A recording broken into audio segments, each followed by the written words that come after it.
You were nothing but a burden, my aunt sneered, her words slicing through the air like knives sharpened on resentment. And now finally you'll pay me back. The courtroom hushed, all eyes flicking between her and me. She wasn't trembling. No, she was steady, rehearsed, as if she'd been waiting years for this performance.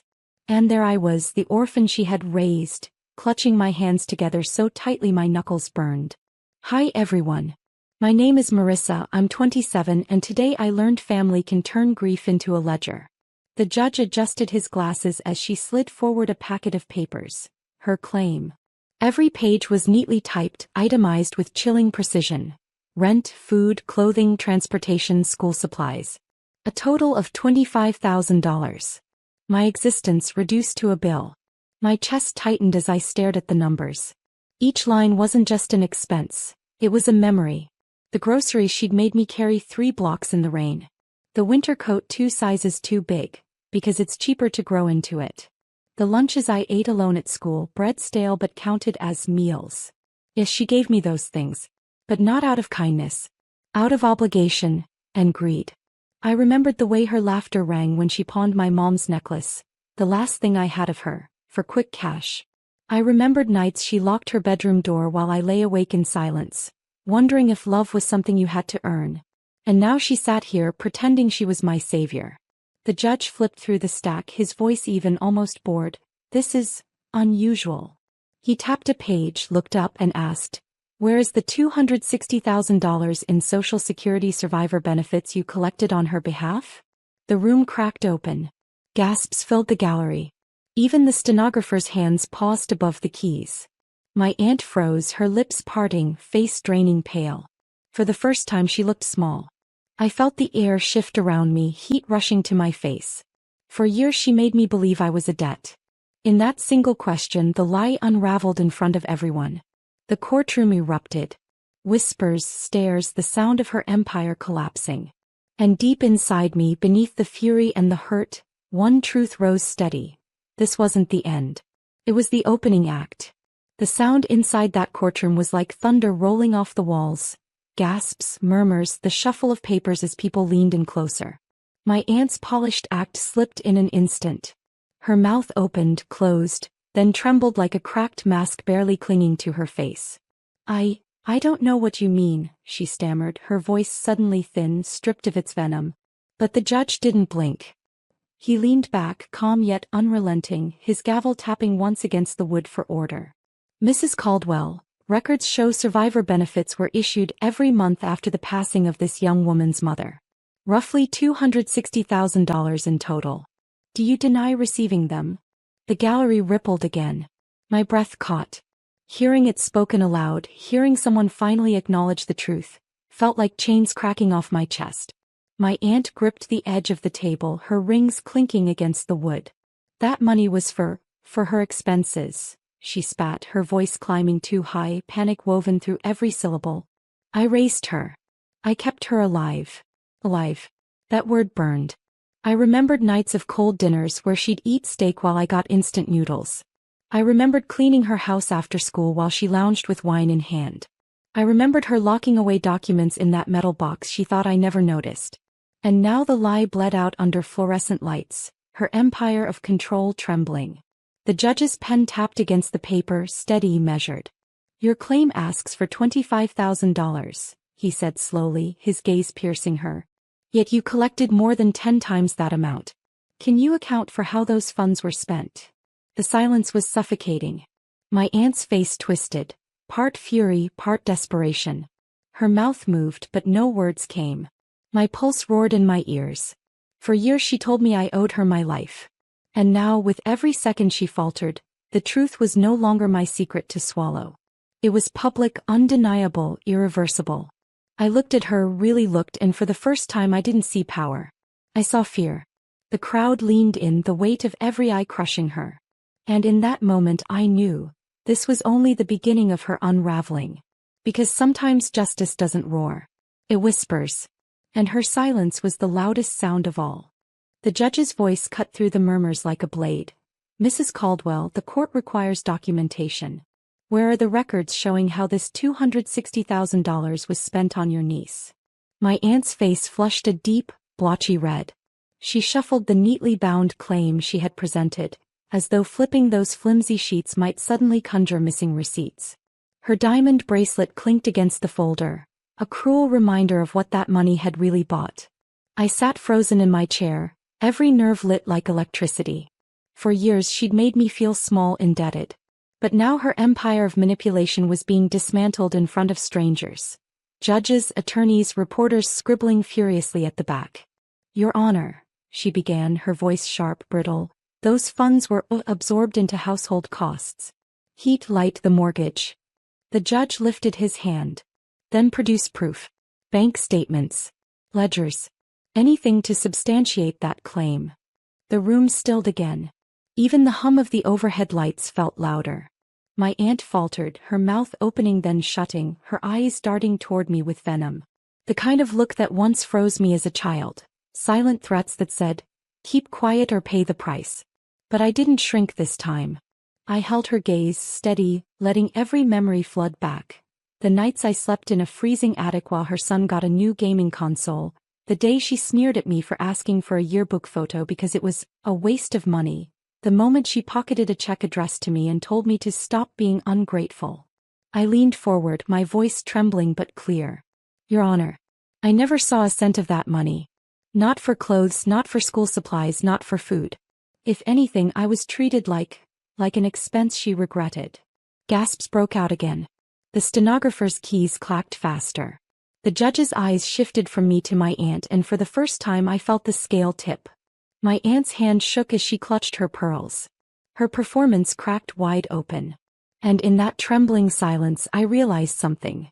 She wasn't just losing her case. She was losing her mask. The courtroom was no longer her stage. It was her undoing. The judge's stare lingered on my aunt, heavy enough to strip the polish right off her practiced smile. "Mrs. Caldwell, this court is not in the business of assumptions. If you claim financial sacrifice, you must prove it. Where are the records?" Her hands fumbled with the papers in front of her, the glossy manicure clicking against the table. She tried to speak, but her voice snagged, breaking in half.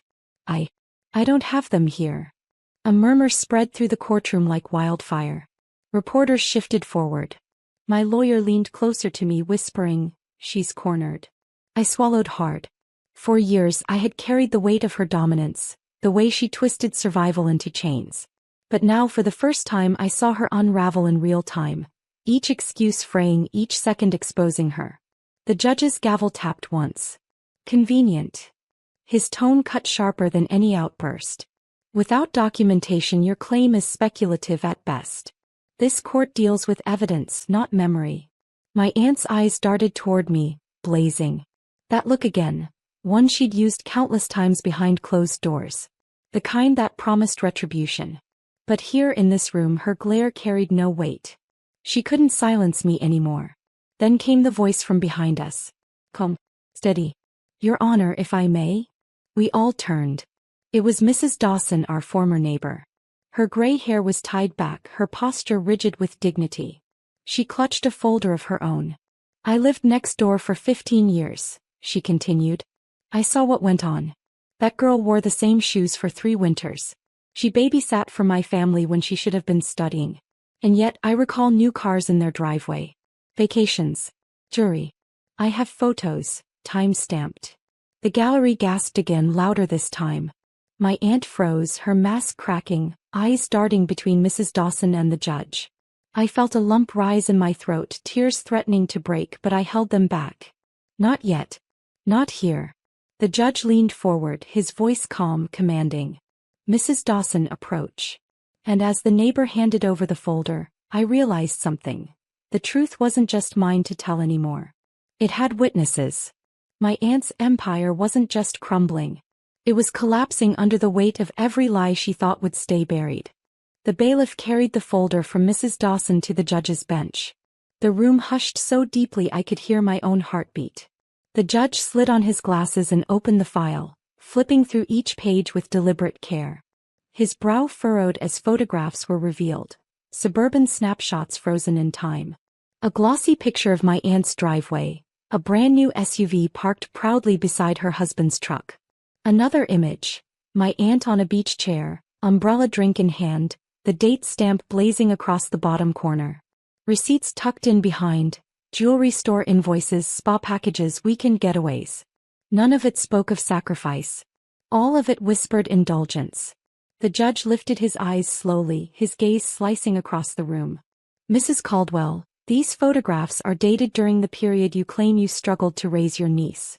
Can you explain how survivor benefits intended for her welfare translated into vacations and luxury goods? My aunt's lips parted, then clamped shut. Her face twisted, every ounce of control leaking away. Those were family expenses, she sputtered, her voice climbing, desperate. I deserved some relief after taking her in. Do you know what it cost me emotionally? Emotionally. That word echoed inside me like a cruel joke. I remembered sitting on Mrs. Dawson's porch after another screaming match, wiping tears I wasn't allowed to shed indoors. I remembered patching my own second-hand backpack with duct tape while my cousins flaunted new designer sneakers. Relief? My aunt had found relief. I had only found survival. The gallery stirred, whispers rising like a tide. Reporters' pens scratched faster, cameras clicked. My aunt's narrative, her perfect martyr act, was dissolving under fluorescent truth. The judge's gavel came down once, silencing the hum. This court will not tolerate misrepresentation. You collected government benefits under the pretense of providing for this young woman. Evidence suggests otherwise. And you dare demand more? The words struck like thunder. My aunt gripped the table as if it could anchor her, but I could see it. The collapse wasn't coming. It was already here. I inhaled slowly, steadying the tremor in my chest. For the first time I felt taller than her. Stronger. The courtroom wasn't just exposing her lies. It was rewriting mine. Because maybe I wasn't a burden after all. Maybe I was the evidence. My aunt's nails scraped across the polished wood of the table, desperate to hold on to control she no longer had. Her voice cracked as she lunged for one last shred of power. She's lying. That neighbor, she hated me. She's making this up to ruin me. But the judge didn't flinch. He held up a receipt, his voice steady as stone. This invoice is from a resort in Cancun, dated the same month you claim to have been falling behind on utility bills. Are you suggesting this document is fabricated? My aunt's throat worked, but no sound came. The room vibrated with tension, every pair of eyes locked on her unraveling. Her cheeks flamed red, her chest rose and fell too quickly, like a cornered animal gasping for air. I sat rigid, my palms damp, my breath uneven. For years I'd rehearsed moments like this in the quiet corners of my mind, imagining her lies laid bare. But now, watching it unfold, it didn't feel like triumph. It felt like mourning for all the years I'd believed I was worth less than the money she pocketed. My lawyer rose slowly, his voice calm but cutting. Your Honor, if my client had truly been a financial burden, why did Mrs. Caldwell continue to collect benefits in her name until the very month she turned 18? Why not terminate guardianship? Why not return unneeded funds? The judge's gavel tapped once. He looked at my aunt, unblinking. Answer the question. Her lips quivered. Because she owed me. The words burst out wild, raw. I gave up my life for her. I deserved every cent. The gallery erupted. Gasps. Murmurs. A woman in the back shook her head, muttering, monster. I felt something inside me break, but not in weakness. In release. She had finally spoken the truth, not the rehearsed version but the poisonous one that had always hung in the air of that house. The judge leaned forward, his tone final, unyielding. Mrs. Caldwell, what you deserved was accountability. And you will have it. The words struck like thunder. My aunt slumped back in her chair, her empire in ashes. And for the first time in my life I didn't feel invisible. I felt seen. The air in the courtroom had shifted, thick, electric, heavy with truth.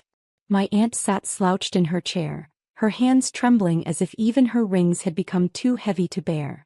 I watched her chest heave with shallow breaths, and for once, there was no performance left in her. Only exposure. The judge stacked the folder of evidence neatly before him, every motion deliberate, as if he wanted the gravity of each sound to etch itself into the record. He folded his hands. This court recognizes the intent behind Social Security survivor benefits. They are not a windfall. They are protection for the child left behind. Funds to provide a home, clothing, education, care. What I see here is not sacrifice. It is exploitation. Gasps rippled again, softer this time, almost reverent. People leaned forward, absorbing every syllable. My aunt finally lifted her head, her voice breaking. She doesn't understand. I was the only one there for her. Without me, she'd have had nothing. I rose slowly, my knees trembling but my voice clear. Nothing. My words echoed across the chamber. Nothing would have been kinder than being raised to believe I was a bill you resented. You didn't give me a home. You gave me a roof with strings attached. You didn't give me love. You gave me debt. The room held its breath. Even the reporters stopped scribbling. The judge's gavel struck once. Order. This is not a debate. It is a judgment. He paused, eyes locking with mine for just a heartbeat before turning back to her. Mrs. Caldwell, your claim for $25,000 is denied in full. The sound hit like a bell tolling. My aunt flinched as if the words themselves were shackles. But he wasn't finished. Furthermore, based on evidence presented, this court will be forwarding findings to the Social Security Administration for a full investigation into misuse of survivor benefits. The silence that followed was deafening, like the entire room inhaled and forgot to exhale. My aunt's mouth fell open, no sound coming out this time. Her empire wasn't just ruined. It was under fire from forces even she couldn't manipulate. And in that fragile, echoing quiet, I felt something stir inside me. Not victory. Not revenge. But release. For the first time in years I could breathe without guilt. The gavel's echo lingered in the air like a final heartbeat. My aunt sat motionless, her body slumped, her eyes glazed as though she had finally collided with a truth too large to outrun. The whispers in the courtroom rose and fell, a tide carrying her name out into the world she could no longer control. I sat still, my palms pressed against my knees. My body trembled, not from fear but from the weight of release. For years I had carried her shadow, convinced I was nothing more than an unpayable debt. But today, under these lights, beneath these vaulted ceilings, I was no longer her burden. I was my own. The judge's final words cut through the silence. This matter is closed. The gavel fell once more, sealing her fate. I stood, my legs weak but steady. My aunt's eyes darted to me, frantic, searching for the fear she used to wield like a weapon. But there was none. What she saw instead was distance. Freedom. As I walked toward the exit, the gallery parted. Reporters whispered, neighbors stared, but I kept my gaze forward. The heavy doors opened and the sunlight outside met me like an embrace. Warm. Blinding. Honest. For the first time in years I let myself breathe it in. Behind me, I knew investigations would unravel her lies thread by thread. Bank accounts audited. Assets questioned. Luxury stripped bare. Justice slow and deliberate, moving in ways my anger never could. But my revenge wasn't her punishment. It was my release. I thought of my mother then, her laugh, her touch, the way she used to say, "The truth always finds its way, Marissa." And I smiled through the sting in my eyes. He was right. It had found me, even here, even now. At the bottom of the courthouse steps I paused. The world felt wide again, full of doors I could finally open without someone else holding the key. My aunt's shadow no longer reached me. And as I walked into the sun, steady and unafraid, I realized something simple, something undeniable. She had tried to turn me into a debt. But I had become the proof.